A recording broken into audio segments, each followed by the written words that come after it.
Arsenal's past and Arsenal's future just linked up in tonight's game.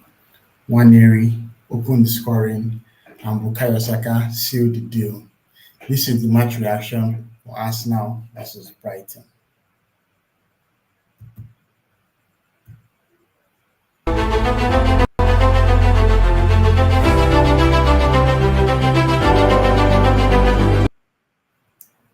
Welcome back to All About Arsenal. This is a late night stream. We just want to cook something real quick before going to bed because there's no way we'll watch a game like this and not react to it. This is what we should expect on nights when we have Carabao Cup games and Champions League games. The match reaction stream will be a bit late, especially if the game starts quite late, like this one that was 8:45, and it won't finish as late as 10:45. So obviously, you have to cook up all you need before you go in there and do your thing as I'm doing right now. So welcome back to About Arsenal. Today we're going to have a quick discussion about what happened in the Arsenal versus Brighton game. A game that I expected Arteta to make a couple of changes, and changes he did make. So let's touch on that real quick. First of all, look at the confirmed lineups in the podcast that I did with Dom, Josh, and Rory. That's in True Guna. We were kind of giving our potential lineups for what that game would be like, and the lineup that I actually predicted in that podcast was quite close to what we got tonight. Kepa Arrizabalaga got his shot in goal. As expected, he was signed to be a cup keeper, so this was a game that he was certainly going to play. And I'm happy that Arteta actually trusted him enough to play him ahead of Raya, even though we're playing against Premier League opposition. In right back, I knew that Julian Timber was going to get some rest, so we had Ben White get a well-deserved start. He's someone that actually needs the minutes from all the injuries that he has been having. It was quite challenging for him as a player, but it was good to see Ben White get his start. In left back, obviously, Calafiori had a knock against West Ham.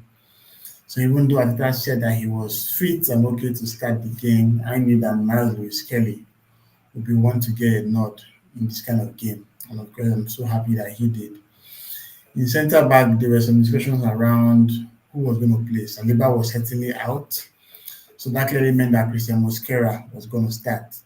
But the question now was whether we're going to give Piero Hincapié his first ever Arsenal start or play the experienced Gabriel alongside Mosquera. And thankfully, we chose Hincapié. He had such a wonderful debut for the, I think, 70 odd minutes that he played. And it was good to see him play alongside Mosquera because this is the future. These are the guys that are expected to, play regularly when you want to give Gabriel and Saliba a rest. In midfield, Matheus Mendy has played so many games, so it was expected that he was going to get a rest. And that saw Christian Nogard come into the fray, our experienced lad who is taking the Jorginho role. Nogard was someone that was expected to, start the game, and he actually did. I actually thought Mikel Merino was going to start in attack. I knew for sure he was going to play. But this time he played alongside Nogard in central midfield because Arteta had a surprise for everyone in the fixture. So with Merino and Nogard playing together in midfield, we had the 38 and Nwaneri playing the Odegaard role. Nwaneri was someone that really needs minutes actually, but this was good to see him get some valuable game time against Brighton. Then I thought that Bukayo Saka was going to start this game with Nogard coming on as a sub. Sorry, with Max Dahman, the youngster, coming on as a sub in the 60th minute. However, the 15-year-old lad made his first start in Arsenal colours. And on the left-hand side, we had Iberichi Eze. Obviously, Martinelli was injured, and Leandro Trossard has played so many minutes, so it was good to see Eze actually play. But what I didn't see coming was Harrison Anus playing as a centre forward. This was his first ever game for Arsenal. The last time I saw Harrison Anus was in the preseason games when we went to Singapore or thereabout, because I'm not even sure he featured in the closer games of the league. That's where he played Villarreal and Athletic Club. Harrison Anus were not in those games, so it is good to see him make his debut. And he tried his best, the opportunities he had. Brighton, on the other hand, they also made some wholesale changes to their side. Let me just quickly touch on what the lineup was for Brighton.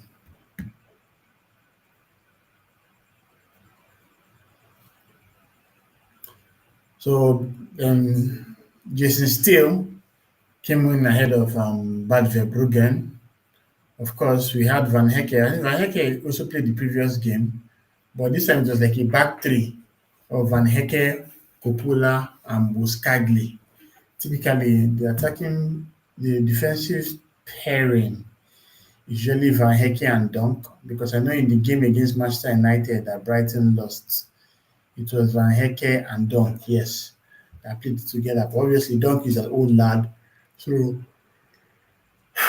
good to see Van Hecke him get some rest. The Creepier and Kadri Bufedi were the fullbacks. Baleba and Gomez were in central midfield, while Jorginho Ruta and Costulas played behind Zimas.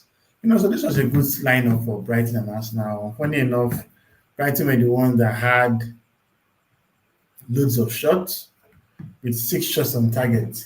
Just imagine, after a whole while of not even considering any shot on target up until the one that Nketiah did in October, we let in 6 against Brighton. I'm sure that would have been pissed off. But come on, our lads are still cooking. At least this time, we had the keeper Balaga, who was in very good form, making amazing saves, and was undoubtedly the man of the match. In terms of XG, Brighton had more XG than us. I think the first time that's actually happening this season where a team had more XG than us. Or maybe the Manchester United game. I think Man United had more XG than us, if I remember clearly. We had 16 shots, Brighton had 18 shots. We had 5 shots on target, Brighton had 6 shots on targets. We had 2 big chances which we took, but Brighton had 3 big chances which they all missed. Interesting. And of course, we had more offsides than them and obviously more corners. So this was a very good lineup, a well-rotated lineup from what played against the team that played against Crystal Palace, which gave some players some valuable rest, which meant that because of this lineup, Raya got some rest, Timber got some rest, Gabriel, Calafiori, who is also having a knock, Rice, Zubimendi. Okay, Easy had to still play. Then Saka, Trossard, and of course Victor Gyökeres. Gyökeres has played so many games this season. It was good to see him not even show up in the pitch at all. Now let's talk about the first goal. This first goal came in the second half. The first half was more of Brighton. They kind of overran us for a certain bit. When the second half, we kind of put our foot back on the pedal and we scored a beautiful goal from Nwaneri. Sorry for the yawns, it's quite late here in Lagos. There's a good attack that saw Merino feed Lewis Kelly, and Lewis Kelly taking the ball up straight to Nwaneri and he blasted a low drive past Steele to make it 1-0. Well, how many goals have you scored this season? Let me just quickly check that. So, Nwaneri. So this was actually his first goal of the season. Nice. Last season he scored 9 goals for us in 37 games. That was basically his breakthrough campaign. But with the injury to Odegaard and the certain ability ahead of him, he was certainly going to find games hard to come by. But it's good to see that he's got the goal that we needed to give ourselves some kind of respite, because Brighton were kind of on the ascendancy. And Arsenal needed to score a goal that would give them some respite. And that goal actually did that. And obviously, it made us play with more confidence. Arteta also made 5 subs in the course of the game.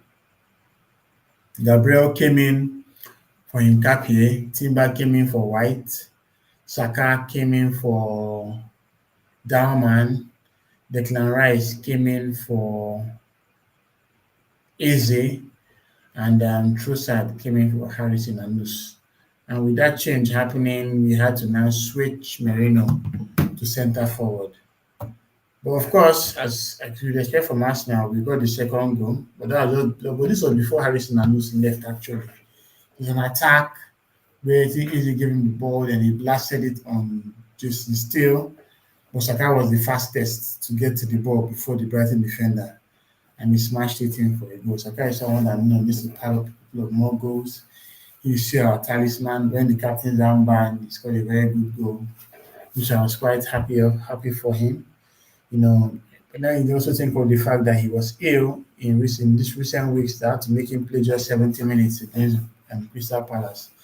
It was good to see him coming as a sub for that man and scored the goal that basically settled the contest. From this moment onwards, it was easy pickings for Arsenal. Brighton didn't have enough to challenge them, for a place in the team to actually try and score. And I was very happy about that. This is our 14th game this season, and we're still considered just 3 goals. Yeah, despite the fact that we had considered well, letting 6 shots on target, which was very uncharacteristic for us. But you can also attribute that to the fact that this is actually our second string lineup, and the lads did more than enough to get yet another clean sheet. 14 games played, 3 goals conceded. It's unprecedented. I don't think I've had this done anywhere. The only goals, one from open play by Erling Haaland and 2 from set pieces, both mad, and that worldie of a free kick from Dominic Soboslai.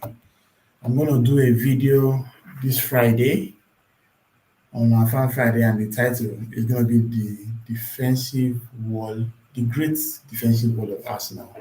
In this video, we will just take some time out just to load this defense and speak about the components that make this defense great. I will join by a couple of panelists. I'm looking forward to seeing you guys in that video. Of course, our tactics, Arteta did very well. A massive overhaul of the squad. Kepa coming in goal. The entire back line changed, something I did not expect. But at the same time, it was good to see that was trusting these lads to go in and put in a shift. This wasn't a game against Wrexham or Grimsby or Cardiff. This was a game against Brighton, a team that has actually been a thorn in our flesh in the Premier League. So it was good to see Arsenal get the results with the second string lineup. I wouldn't even call the second string lineup because they are quite good. They are quite good. So what does this mean? This means that Arsenal is now in the quarterfinals of the Carabao Cup. And I think the draws are already out. Arsenal is going to play Crystal Palace. Yeah, Crystal Palace, they'll be really with confidence from the win against Liverpool. But the Liverpool side was quite surprising. They put like some very, very weak players in the team. But honestly, we do not care. What is important now is that Arsenal has gotten the results that they needed. I'm trying to check online for the draws. EFL Cup draws. I'm just seeing it in a couple of WhatsApp groups that they've given us Crystal Palace. But I want to confirm that. Okay, so quarterfinal draw. Let's see. So I just opened up BBC.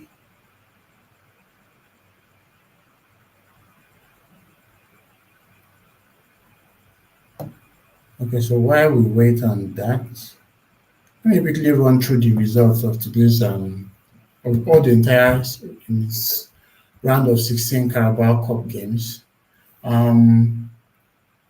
Brentford beat Grimsby 5-0, which was very shocking, bearing in mind that Grimsby were the side that knocked Man United out of the competition. Then, of course, Wycombe Wanderers played penalties with Fulham and lost to Fulham. Wrexham lost at home to Cardiff. Arsenal beats Brighton. Well, let me even add the scoreline. Yes. Grimsby Brentford was 5-0. Wycombe Fulham was 1-1 with penalties. Team Fulham won 4-3 on penalties. Oh, we have 5-4 on penalties. It's Diaz scored the final goal. Wrexham lost 1-2 to Cardiff at home. Arsenal beat Brighton 2-0. Liverpool lost 3-0 to Crystal Palace. They also had a red card to Amaranalo. Amaranalo came on as a sub, I think. But did he start the game? Let me check. He came on as a sub and got a red card. Interesting. Then Swansea lost to Manchester City 1-3. Wolves Chelsea 3-4. What an interesting game. Then Newcastle defeated Tottenham. So right now, I know that Arsenal is going to play Crystal Palace, which is quite interesting.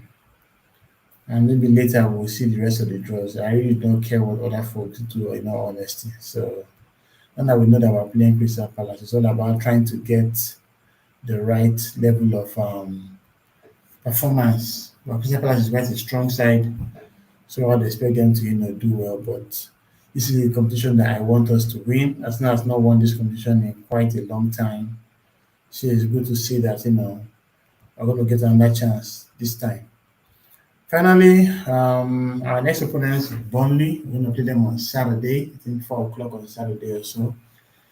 And of course, before now, on the Burnley game, there's will be so much content to push out. I spoke about the defensive wall video that I'm going to do. Of course, we're going to have a match reaction for the Burnley game. I might do a watch along, not sure yet. But for now, it's just good to know that Arsenal are in very good form in the league. They are currently on top with 22 points. And this is a game that they will want to really capitalize on, bearing in mind that there are other results that are going to take place, or other games are going to take place in the Premier League. While Arsenal takes on Burnley, our rivals, Liverpool, will take on Aston Villa. Man City is playing Bournemouth. Yeah, it will be an interesting game. And of course, Sunderland is playing Everton. I mean, talking about Bournemouth and Sunderland in the title race. That's crazy. So that's all I have for tonight. Just a quick stream talking about the Brighton game. Very happy to see that the lads are still cooking and keeping clean sheets, which is also very important. So I'm off to bed, man. Dream about the goals again. And of course, thanks for being part of what's all about Arsenal. Don't forget to like and subscribe. And we'll continue to push more content. Thanks for heading towards 2,000 subscribers. Thank you so much for the support. And we'll keep pushing. So till then, come on, you guys.